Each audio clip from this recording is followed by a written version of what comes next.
Seja muito bem-vindo ao meu cafofo teológico e apologético. É bom ter você aqui. É muito bom, esse canal é para você. Se inscreva no nosso canal, clique no sininho se você gosta de aprender teologia e apologética com uma linguagem simples, ok? Bom, vou gravar aqui um vídeo sobre o Arcanjo Miguel. Então, como é que é? Recebi um recebidinho, gente! Caramba, mandaram uma asa, mano! Dá uma olhada! Só que eu acho que vai ficar pequena. Não vai rolar, os caras erraram. Erraram o tamanho. Pede pra trocar. Um canal adventista chamado Fala Sério Pastor gravou um vídeo resposta para todos aqueles que não acreditam que Jesus é Miguel em Judas 1, versículo 9. A pergunta é, e aí, pastor Ale, você acredita? Não. Por isso que eu estou fazendo um vídeo resposta ao canal Fala Sério Pastor. O mais interessante é que ele escreve o seguinte na descrição do vídeo. Na tentativa de negarem este ensino bíblico, eles fazem malabarismo e usam argumentos falaciosos para enganar. Não vem que não tem não, amigão. A pergunta é, quem quer enganar a quem? Porque eu vou provar para você que a Bíblia não afirma que Miguel é Jesus, usando um princípio bíblico na pessoa de Jesus, que é autoridade espiritual. E eu tenho um desafio para você do canal Fala Sério Pastor no final do vídeo. Eu não preciso de malabarismo teológico ou uma colcha de retalhos para provar que Miguel não é Jesus em Judas 1,9. Eu só preciso de sinceridade intelectual e teológica. Só isto. E o texto bíblico. Bom, se você que está me assistindo acredita que em Judas 1, versículo 9, Jesus está presente ali na pessoa de Miguel, ou seja, Miguel é Jesus, você não acredita em um Jesus onipotente e você não acredita em um Jesus corajoso. Para você, o teu Jesus tem medo do diabo. Vamos para o texto? Mas o arcanjo Miguel, quando contendia com o diabo, disputava a respeito do corpo de Moisés. Não ousou pronunciar juízo de maldição contra ele, mas disse: o Senhor te repreenda. Antes de eu falar sobre autoridade espiritual, eu queria fazer uma pergunta para você do canal Fala Sério Pastor. Por que é que o autor, no mesmo capítulo, cita a pessoa de Jesus, cita o nome de Jesus, e no versículo 9 cita Miguel, Arcanjo Miguel, se para você é a mesma pessoa? Eu acho que dá para entender claramente que Judas não trocou o nome de Jesus por Miguel no versículo 9. Ele estava querendo dizer que ali era o Arcanjo Miguel mesmo e não Jesus. E por que é que eu digo isso? Porque em Judas 1,17, Judas 1,21 e Judas 1,25, quando o autor quer falar sobre Jesus Cristo, ele cita o nome Jesus Cristo. Quer ver? Judas 1, versículo 17. Mas vós, amados, lembrai-vos das palavras que vos foram preditas pelos apóstolos de nosso Senhor Jesus Cristo. Ué, por que ele não cita aqui? Preditas pelos apóstolos do Arcanjo Miguel. Versículo 21. Conservai a vós mesmos no amor de Deus, esperando a misericórdia de nosso Senhor Jesus Cristo para a vida eterna. Por que é que aqui ele não diz misericórdia do Arcanjo Miguel para a vida eterna? Versículo 25. Ao único Deus Salvador nosso, por Jesus Cristo, nosso Senhor, seja glória, majestade, domínio, poder, antes de todos os séculos, agora e para todo sempre. Por que é que Judas não escreve ao único Deus Salvador nosso, pelo Arcanjo Miguel, nosso Senhor, seja glória e majestade? O pastor Otávio, do canal Cristianismo Inteligente, está recebendo alguns comentários interessantes que partem deste ensino que vocês estão fazendo. Tem gente adorando a Miguel, o Arcanjo Miguel. Vai lá, depois você vai ver lá no canal Cristianismo Inteligente. Vai lá para você ver os comentários que existem ali por adventistas que abraçaram esta ideia. Bom, então aqui fica claro que Judas, quando cita sobre Jesus, quando quer falar sobre Jesus, cita o seu nome. E quando quer falar sobre o arcanjo Miguel, cita o arcanjo Miguel. Agora eu quero destacar 3 situações, 3 características no próprio versículo 9, que vai demonstrar para você que Miguel não é Jesus. Primeira característica que eu vejo aqui: o teu Jesus não é onipotente. O versículo diz: mas o arcanjo Miguel, quando contendia com o diabo, disputava a respeito do corpo de Moisés. Quem disputa alguma coisa com Jesus, meu amigo? Quem é que tem poder para disputar alguma coisa com Jesus? Jesus disputa alguma coisa com o diabo? O diabo tem condições de disputar alguma coisa com Jesus? Quem pode ganhar uma disputa com Jesus? Jesus é onipotente, tem todo o poder, Jesus é Deus. Será que o diabo, olhando para a pessoa de Jesus ali, ou você vai me dizer que quando o diabo olhava para Jesus via Miguel? Aí já é malabarismo teológico. Você acha que o diabo pode disputar alguma coisa com Jesus? Teu Jesus é muito limitado. Segundo ponto, o versículo diz que ele não ousou pronunciar juízo de maldição contra ele. Se Miguel é Jesus ali, Jesus teve medo do diabo? Pergunto para você. Olhando para o versículo, diz assim: Miguel não ousou pronunciar juízo de maldição contra ele? Substitui a palavra Jesus aí no lugar de Miguel. Jesus não ousou pronunciar juízo de maldição contra ele? A pergunta para você que acredita que Miguel é Jesus, e você que está abraçando essa doutrina, esta ideia que vem da profetisa Ellen White: ah, mas veio antes dela. É claro que veio antes. Eu também vejo um monte de coisa que vem antes, não saio por aí falando como um papagaio de pirata. Eu vou para a palavra de Deus e vejo se está certo ou está errado. Eu não saio falando porque é bonitinho, porque Calvino disse, porque Armínio disse, porque não sei quem disse. Você tem a palavra de Deus hoje na tua mão para saber o que é verdade. A pergunta para você que acredita que Miguel é Jesus é: Jesus teve medo do diabo? Porque ser ousado é ter coragem. Não ousou é não teve coragem. Fala sério, pastor. Jesus teve medo do diabo? Alguém que faz parte da Trindade, que é Deus, que é onipotente, que criou todas as coisas, que criou o exército celestial, ficou com medo a ponto de não ousar pronunciar uma palavra de maldição contra o diabo? O que o diabo poderia fazer com ele ali? O que poderia acontecer com Jesus? Que tipo de Jesus que você adora? Um Jesus medroso que não tem coragem de enfrentar o diabo? Eu não tenho esse Jesus. Pelo menos a Bíblia não mostra esse Jesus. E pelo princípio de autoridade, já demonstra que, no versículo 9, a pessoa de Miguel ali é o arcanjo Miguel e não é Jesus. Eu acredito num Jesus que venceu a morte. Eu acredito em um Jesus que tem um atributo incomunicável chamado onipotência. E que o diabo diante dele tem que baixar a cabecinha e ficar quietinho e dobrar o seu joelho.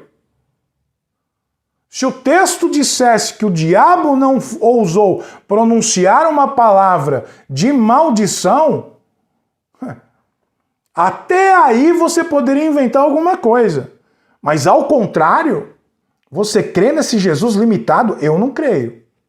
Você tem propagado esse Jesus medroso, fraco, que disputa alguma coisa com o diabo. Esse não é o Filho de Deus. Esse não é o Jesus das Escrituras. Agora, vamos para o terceiro ponto, no próprio versículo que destrói totalmente essa ideia. O texto diz: não ousou pronunciar juízo de maldição contra ele, mas disse: o Senhor te repreenda.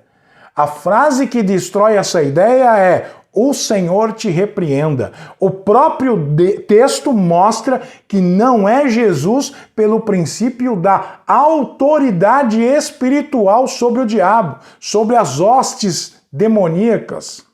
O Senhor te repreenda. Quem é esse Senhor? Vai me dizer que é o Pai. Tá. Aonde é que está escrito que eu tenho que expulsar demônios em nome do Pai? Aonde é que Jesus me ensinou a expulsar demônios? O diabo, seja lá quem for, em nome do Pai. Quem é esse Senhor? Quem é esse Senhor que Jesus invoca para repreender o diabo? Se o nome dele está sobre todo o nome, se ele tem poder e autoridade para expulsar o diabo.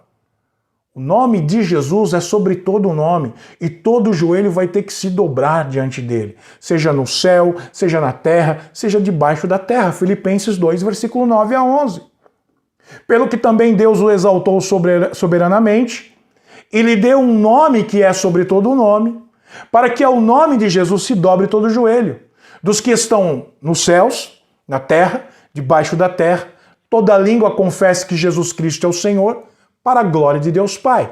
Ou seja, o diabo não tinha que disputar alguma coisa ali, se fosse Jesus. Ele tinha que se dobrar. E a Bíblia mostra em outros textos que Jesus não precisou de ninguém para repreender o diabo quando esteve cara a cara com ele.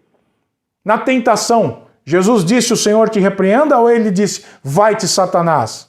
Mateus 4, versículos 10 e 11.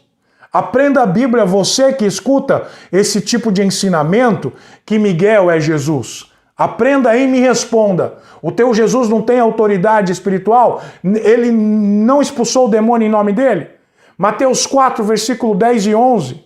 Então disse Jesus: vai-te, Satanás. Ele não disse: o Senhor te repreenda. Ele disse: vai-te, Satanás. Porque está escrito: ao Senhor teu Deus adorarás e só a ele servirás. Então o diabo o deixou. E eis que chegaram os anjos e o serviram. Jesus expulsou Satanás. Não precisou de ninguém. Não invocou o nome de ninguém. Até porque isso está em harmonia com o ensinamento bíblico que ele nos deixou para expulsar os demônios. Marcos 16, versículo 17.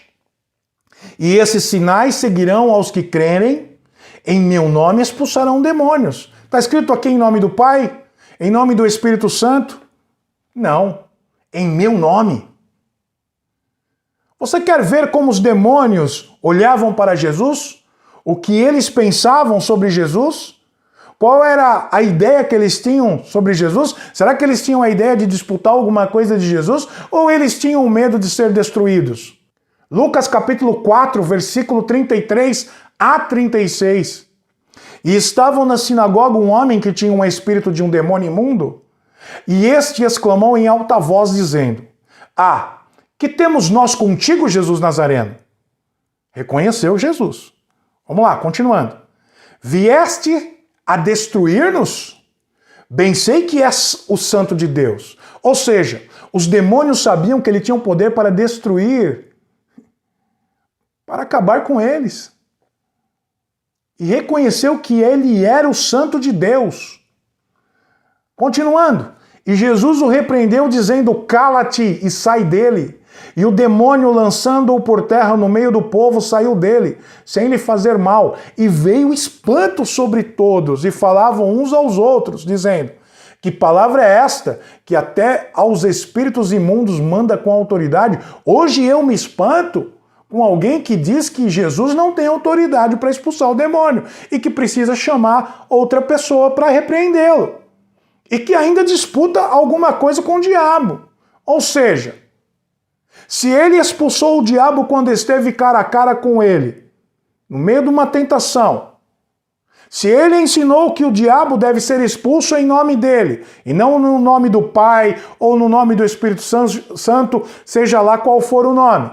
Se o nome de Jesus é sobre todo o nome e todo joelho vai se dobrar diante dele, tem que se dobrar diante dele, seja no céu, na terra, debaixo da terra. Se os demônios reconheceram que eles poderiam ser destruídos por Jesus, a pergunta é, fala sério, pastor, tem lógica Miguel ser Jesus no texto de Judas? Este Jesus que não tem ousadia? Esse Jesus que precisa de uma outra pessoa para repreender o diabo? Tá de brincadeira. Aí você tem um outro problema. Quem é este que repreende o diabo no lugar de Jesus? É o Pai? Mostra para mim aonde Jesus ensinou o seu povo, seja quem for, a expulsar demônios em nome do Pai.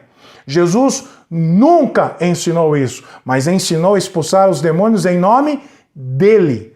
Mas eu quero uma resposta com fundamento bíblico, e não malabarismo aí teológico, mas o fulano de tal disse isso, mas o cicrano de tal disse isso. Vai para a Bíblia e mostra para mim aonde é que Jesus ensinou a expulsar demônios em nome do Pai. Eu não preciso de malabarismo teológico para dizer que Miguel, em Judas 1,9, não é Jesus. Eu preciso de sinceridade intelectual, sinceridade teológica, para reconhecer o que o texto diz. O que o texto diz. E não buscar o que uma profetisa disse sobre o texto. Agora fica o meu desafio. E o meu desafio é: Jesus tem ou não tem autoridade espiritual para repreender o diabo? Se você reconhecer a autoridade espiritual de Jesus e dizer sim, ele tem autoridade espiritual, então você vai ter que me mostrar, em Judas 1, versículo 9, o porquê ele invoca alguém para repreender o diabo, se ele mesmo tem autoridade para isso. Mas com textos bíblicos. Por que é que Jesus precisou de alguém para repreender o diabo, se ele tem autoridade para isso? Se ele nos ensinou a expulsar demônios em nome dele? Agora, se você crê num Jesus limitado, continue dizendo isso e ensinando isso para outras pessoas. Porque as pessoas que abraçarem a tua teologia vão crer em um Jesus que não é onipotente, um Jesus que é bem medroso e que disputa alguma coisa com um ser inferior. Ou você abraça a onipotência e a autoridade espiritual de Jesus, ou você larga e deixa em nome de Ellen White. Desafio lançado para você. Mas é assim, pastor. Não vem com brincadeira. Fala sério. Bom, pessoal, esse foi mais um vídeo aqui do nosso canal Influenciando Gerações. Você que gosta desse canal, esse canal é para você que quer aprender teologia apologética numa linguagem simples. Se inscreva no nosso canal, deixa o seu joinha, mas é o seguinte, o melhor é o seu comentário. E aí, você acredita num Jesus onipotente que tem poder para expulsar os demônios? Ou você acredita em um Jesus lá de Judas 1, versículo 9, que não é ousado, que disputa alguma coisa com um ser inferior e que precisa invocar o nome de alguém para repreender o diabo? Diz aí para mim, deixa os seus comentários, vou deixar aqui para você um vídeo, clica aqui e continua com a gente aprendendo teologia apologética aqui no Influenciando Gerações. Compartilha esse vídeo. É muito bom ter você por aqui. Valeu, Deus abençoe.